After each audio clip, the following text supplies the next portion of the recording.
It's Seollal or Lunar New Year holidays here in Korea. Thank you for joining us at this hour. I'm Daniel Che here to provide you with the latest. The holidays are usually a very important time for politicians to try and win public support. This year, they are going to be extra busy. They have more to do than just handshaking, as lawmakers need to prepare for a government audit next week.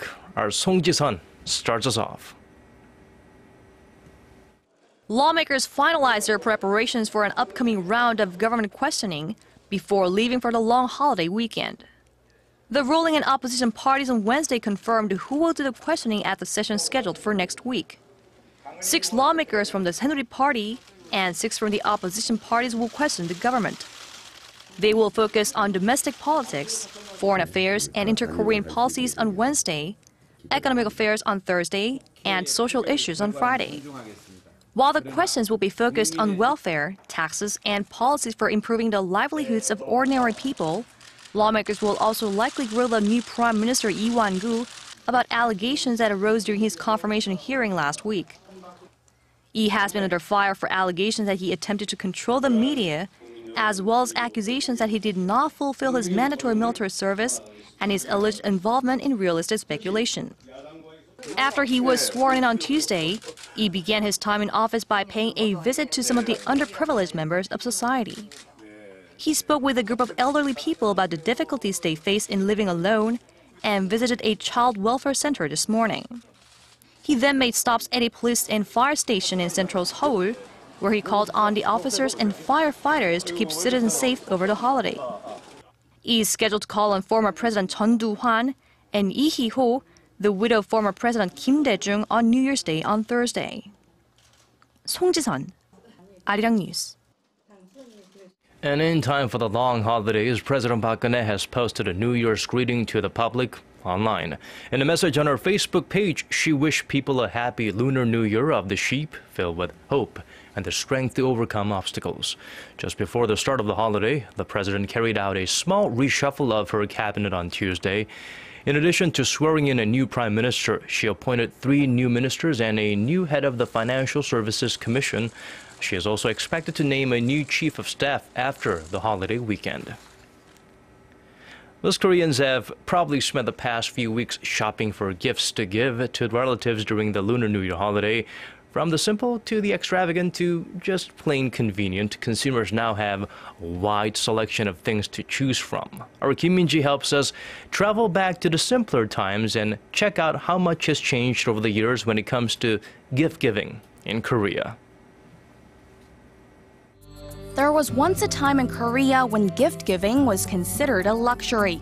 With people still recovering from the aftermath of the Korean War, rice, flour, and eggs, basically things to fill up empty bellies, were as good as presents got. Things got a little better in the 1960s when daily necessities such as soap and sugar became gift options. During the height of industrialization in the 1970s, the gifts became more diverse, ranging from toothpaste and cooking oil to cosmetics and underwear. From then on, the presents got pricier, like gift boxes of meat, vitamin sets, and even electric rice cookers. And what about the gifts of the modern Lunar New Year holiday? From the practical to the premium, consumers have more choices than ever. But which products are the most popular? A variety of Lunar New Year gifts fills display stands at this local department store. Pre-packaged foods, fresh fruit, meat, you name it, they have it. Many consumers this year are opting for budget gift boxes, and with the growing number of single household families, smaller gift boxes of fruit or meat are also popular. Department stores have seen sales of gifts priced less than $200 surge about 40% from a year earlier. Another new trend this year is the growing popularity of dessert items as gifts. From fruit-flavored jelly to baked goods, sales are expected to jump about 10%. But some consumers are taking their loved ones' preferences to heart by letting them make their own gift choices. I used to buy gift boxes of fruit, but this year I started buying gift vouchers worth about $100 or $200. While the gifts may have changed over the years, the message behind them is no doubt the same: to wish each other a happy and prosperous new year. 김민지, Arirang News. Those black and white footage of yesteryears never cease to amaze me at how far we've come. Well, smartphones, they have become an inseparable part of our lives today here in Korea, and they serve a greater purpose on special holidays like this one. Kim Ji-yeon tells us more about a number of smartphone applications that could provide you with much more joy and convenience on Seollal. There are a handful of apps that could be a great use during Seoul or the Lunar New Year holiday. For those cooking at home, meal preparations can be stressful, especially if you're trying to follow the rules for laying out the ancestral table. For help, an app called 제사위ds tells users where to place the dishes. This media streaming app could be a lifesaver to prevent a fight over who gets the TV remote control.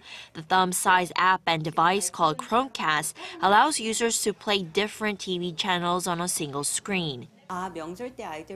When relatives used to come to visit, they would take out their smartphones to get the channel they wanted to watch.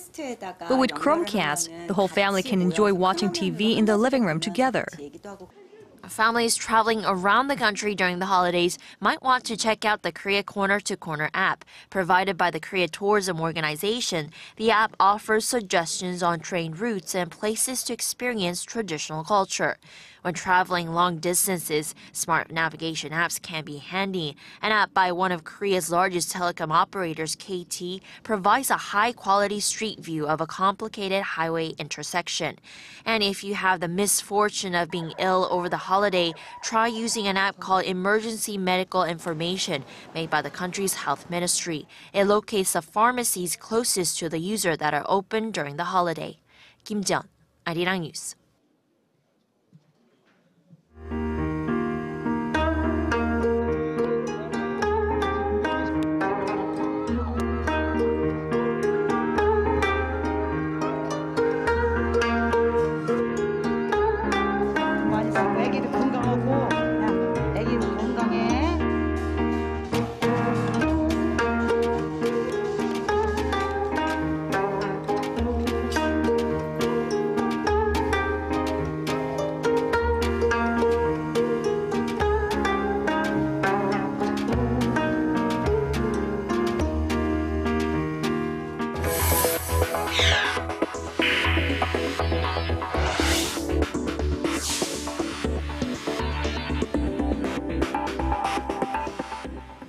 Shifting gears now, North Korea has lambasted South Korea's foreign minister for meeting with the U.S. Secretary of State to enhance cooperation on the North Korean nuclear issue. Through the Nodong Shinmun, the official newspaper of the North's ruling Workers' Party, the regime criticized Seoul's efforts to strengthen cooperation with Washington, adding the move is designed to bolster the United States' efforts to invade the North. The report was released on Wednesday, quite some time after South Korean Foreign Minister Yoon Byung-se's meeting with U.S. Secretary of State John Kerry, which was held on February 7th in Germany. Families separated by the Korean War are running out of time to reunite with their loved ones. According to the Ministry of Unification's Integrated Information System for Separated Families, some 3,500 people who are part of families separated by the war passed away last year. As of this day, February 18th, only 68,000 of the more than 129,000 registered family members are still alive. And time is not a friend to those awaiting the next reunion event.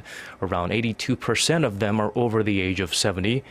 It's already been more than a year since the last reunion event, which was held between February 20th and the 25th last year. And it was also the first such event held by the current Park Geunhye administration. Total of 813 people from the two Koreas were reunited with families at that very event. Outside of Korea, peace in Ukraine remains elusive, even after the UN Security Council gave its approval to a peace deal reached last week by Ukraine, Russia, Germany, and France. Ukrainian President Petro Poroshenko has confirmed that 80% of his troops have completed what he calls a planned withdrawal from Debaltseve. The town has a rail connection and is situated between two breakaway regions controlled by pro-Russian separatists. Fighting has raged there, with rebel forces and Ukrainian government troops having failed to pull back their heavy guns as required by the peace deal. The rebels claim that a ceasefire that went into effect on Sunday does not apply in the Beltway. Italy has called for urgent international action to keep Libya from sliding into chaos and into the hands of the militant group calling itself Islamic State. The danger became apparent last week upon release of an IS video showing the beheading of Egyptian Christians in Libya.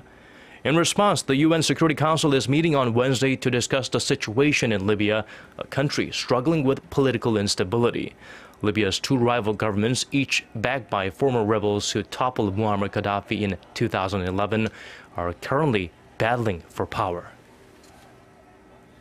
The Greek government has confirmed that it will request a 6-month extension of its bailout package as proposed by the Eurogroup earlier this week. Athens is expected to make the request on Wednesday, but it wants the extension to apply only to its loan agreement and not to the full bailout package, which includes austerity measures that Athens is seeking to renegotiate.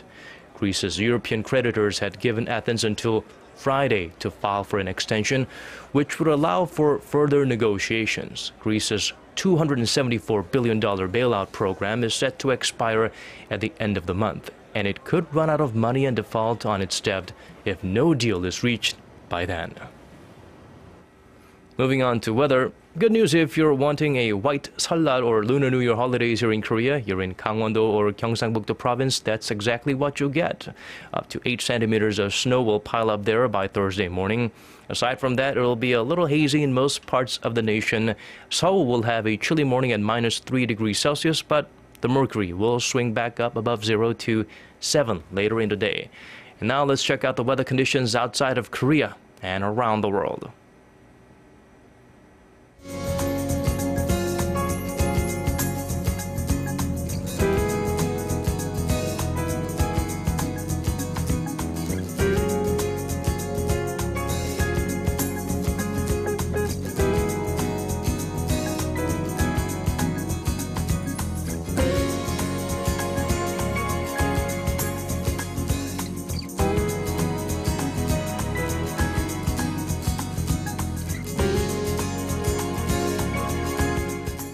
And that's all we could squeeze into this newscast. Thank you very much for staying with us. For those of you who are celebrating the Lunar New Year holidays, happy holidays.